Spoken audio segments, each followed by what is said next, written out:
G'day folks, Chris Dorry here. Today I thought I'd announce my intentions for the 2023 season and beyond. So, as per the title of this video, I'm retiring. So, in other words, I'm retiring from sports riding overall. So, my number one reason for my choice to retire at this time is to look after my health. So, as of this year, I'll be under the care of two specialists, and I would certainly benefit from losing a good 20 kilos to get into a healthier weight range, it's fair to say. But in addition to that as well, from a lifestyle perspective, this is where it's not conducive to good health. So if I'm sitting down watching a good 10 to 12 games of footy per week between AFL, under 18 state leagues, all that, well, that's too long where I'm just sitting down, whether it's on my couch, either watching games on my laptop, on TV, attending footy games, watching there. Well, it's just sitting down for too long and not being active. So, and same story, of course, if I'm writing articles. So I really need to, I guess, make quite dramatic lifestyle changes to, get my health to a better level. And if it's in those sort of months leading up to the draft and those weeks leading up to the draft, well, essentially I'm not sleeping enough, I'm eating too much, and I'm not exercising at all. So that's not great at all. And particularly in that 1 week leading up to the draft, and including the days of the draft, well, I'm getting 2 hours of sleep a night. And because I'm working two jobs, well, there's no breaks at all. I'm really going from one job, it's lunchtime at that job, okay, I'll do some writing for ESPN. And whether I'm traveling to and from work, again, same story, I'm still working. So just the sheer workload during those times each year, and last year was a real wake-up call here, where I was out of work for a good 3 weeks there. My body's just at a stage where it just can't sustain that work rate anymore, unfortunately. So, that plays a significant part. And given each year during November, around that time of the draft, whether it's a little bit before or a few days after, and having my body break down, and I'm feeling healthy and good the rest of the year, but it's just that timing every year. Well, it's too much of a strain, and particularly last year in getting COVID during that time, well, it just knocked the heck out of me. So, it's fair to say that, the health and lifestyle reasons are the predominant and most important reasons. So the next consideration for me is the time value of money. So in looking back at the opportunity cost from 2020, I've determined that had I focused on my investing, I would be further ahead than if I spent that same time doing what I've been doing with ESPN. So particularly looking at the opportunities that I had with property investing in 2020, had I actually taken those steps and basically put all the footy stuff to the side and really just, I guess, given that away, well, I would be in a substantially stronger position than I am in today. But the other part of that as well is looking at, well, my passive income is now at a level where it far exceeds my expenses, and it also exceeds the level of income that I've been earning from ESPN. So given that, if I look at it logically, well, I can spend, relatively speaking, less time on my investing and gain substantially greater monetary rewards for putting that additional little bit of extra time into investing. So given both the health and financial reasons around it, well, it's no longer making sense to continue doing what I've been doing. So the next point I wanted to cover is that writing about the AFL draft no longer synchronizes with my own personal goals, and given the time allocation, it's counterproductive towards the achievement of those goals. So on my investing channel, Dorry Invests, which I'll leave a link to in the description, I created a video last year where I went through my goals titled, "What is your why? Why defining your goals is essential before investing your first dollar." So it's fair to say in that video, I cover some incredibly lofty goals, and given the heights I'd need to reach monetarily to achieve those goals, I really need to, I guess, have quite a substantial focus really in on my investing if I'm ever to really achieve those more ambitious ones in particular. So I need to really lock in on that and, yeah, really, I guess, change the allocation of my time more towards investing as a result, if I ever wish to get there, of course. And from a personal accomplishment perspective, in reflecting back over my last 13 years of AFL draft coverage, I'm really proud to have been able to actually outperform AFL clubs over those 13 years. So, not just limited to the two expansion clubs, which I've made a video covering, but also a few other AFL clubs that are more established, incredibly. So, that's something that I would never have anticipated would be possible, but yeah, if there's the demand for those videos to show which other clubs I've managed to outperform, I'm more than happy to do that. And I've also, over time, outperformed all AFL clubs in key position talent identification. So that's something else where I'm really proud to be able to say that, as well as being able to pick talents who, both in their draft year and then also in other years out of the state leagues, have actually been guys I've had quite high on my power rankings, and then they'd go on years later to get drafted and have outstanding AFL careers. So they're things as, I guess, that legacy component that I can be really proud of and feel like I've achieved the things I want to achieve in that talent identification space.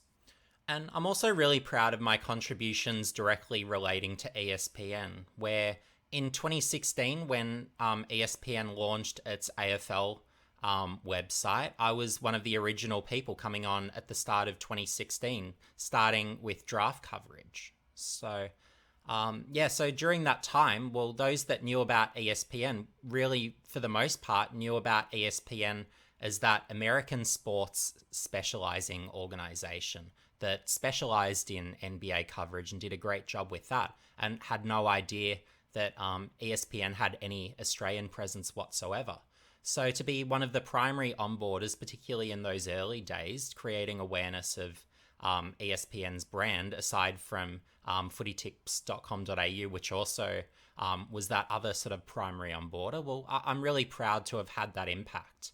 And in the last year, ESPN's AFL site, from what I've been told, have broken all records in terms of how many total sort of views and engagements they've got. So to really be a part of that growth for the last 7 years is really something that I'm quite proud of, and really something that I really never would have expected ultimately. So yeah, it's pretty cool to be able to, I guess, have that contribution on that meaningful level to have actually made a meaningful difference to ESPN's growth of its Australian AFL brand.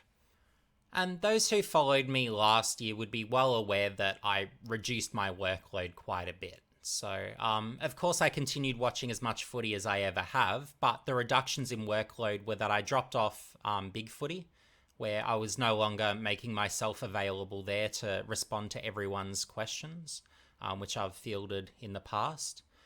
With ESPN, well, I dropped off my weekly wraps to make that load, at least during the year, more sustainable. But then, of course, in the latter part of the year, well, again, my body broke down, just didn't agree with me doing what I was doing. So, yeah, look, I spent the time over December, January making a decision, and yeah, in sort of consultation with my friends and family, it was a pretty consensus call to, I guess, call it a day now and really retire effective immediately.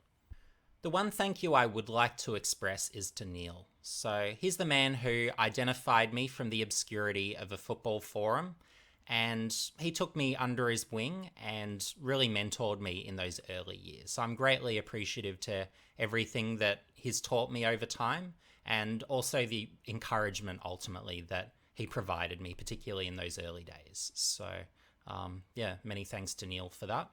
And of course, having the privilege of writing for what is ultimately the largest sports organization in the world, and having done so again from the launch of ESPN's AFL website, and doing so for a period of 7 years, well, that's something I'm immensely proud of. So to be able to do that, have that impact, contribute positively to the growth of ESPN and ESPN's AFL brand and recognition, well, yeah, they're things that I guess can't be taken away from me. So it's pretty cool to actually be able to have that sort of impact, because ultimately I want to be somewhere where wherever I go, I can say that I've had an impact on whether it's that organization, those people, whatever it is.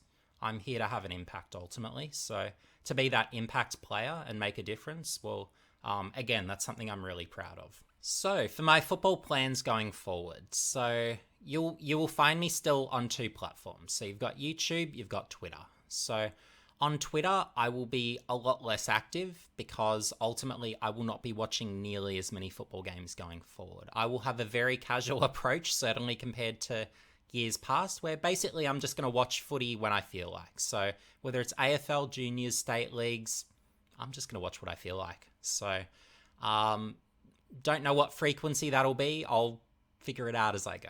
So it'll just be really a case of when I've got spare time and I just want to chill out, look, I'll watch a footy game. But I won't be watching nightly footy games as I've been doing in recent years, it's fair to say.